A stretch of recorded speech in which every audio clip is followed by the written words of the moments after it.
Bonjour, aujourd'hui on va voir une biographie très intéressante d'un personnage dont tout le monde, presque tout le monde doit connaître le nom, qui est John D. Rockefeller et qui a vécu pendant 98 ans, donc de 1839 à 1937. Et c'est Ron Chernow qui nous propose la biographie. Donc dans son livre, il retrace la vie de Rockefeller, de John Rockefeller, depuis son enfance instable jusqu'à sa transformation en philanthrope visionnaire.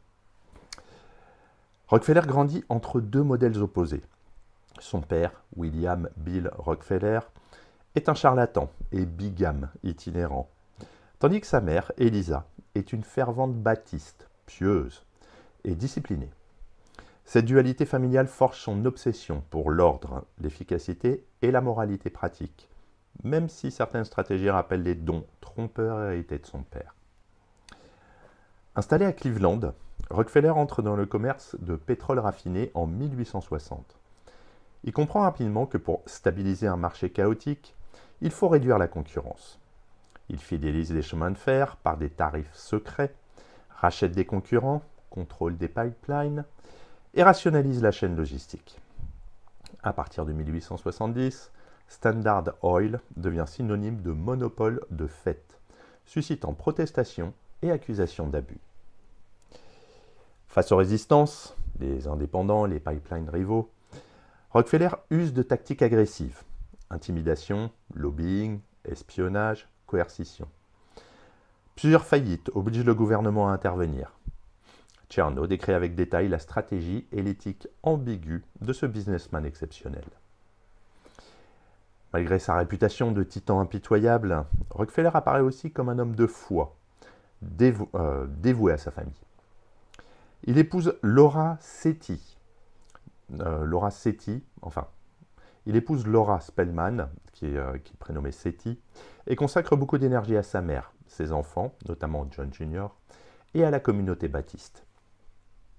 Après son retrait en 1897, Rockefeller se consacre à l'œuvre philanthropique.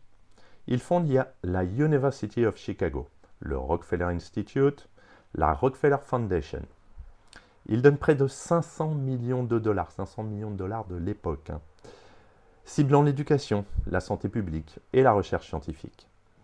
Chernow montre comment le philanthrope vise autant l'efficacité que la justice sociale, tout en cherchant à restaurer son image ternie par la presse et le public.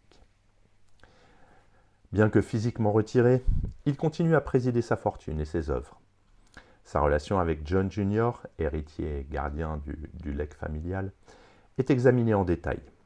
Chernow consacre plusieurs chapitres à décrire comment la dynastie Rockefeller évolue sur les plans économiques, moraux et politiques. Donc Chernow réalise un portrait monumental, puisque c'est 700 pages, fondé sur des archives inédites, des entretiens et une rigueur historique remarquable. Il réussit à rendre vivant un personnage souvent idéalisé ou diabolisé, en évitant à la fois hagiographie et l'attaque biaisée. Le biographe choisit une approche nuancée.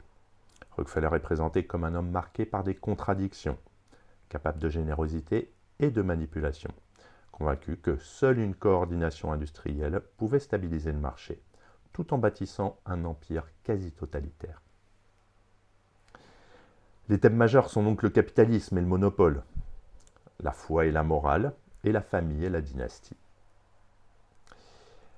Dans le livre, il parle donc de Rockefeller, on s'en doute, de William Avery Rockefeller, le père, d'Eliza Davison, sa maman, et Laura Spellman Rockefeller, donc la compagne fidèle, mère des enfants, partenaire spirituel.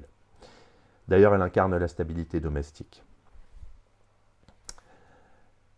Et enfin, John Rockefeller Jr., pardon, j'ai oublié. Bon, après, il y a des figures secondaires, mais si vous voulez lire le livre, je vous laisse le découvrir. Les forces du livre, il y a une grande recherche, une recherche très approfondie. Et d'ailleurs, un accès inédit à des archives privées et des interviews.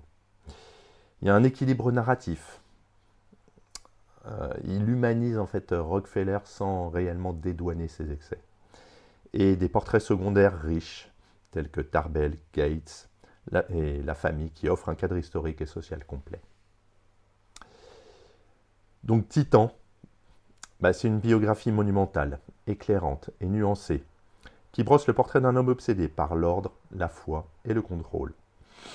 C'est un apprentissage qui marque définitivement le capitalisme moderne.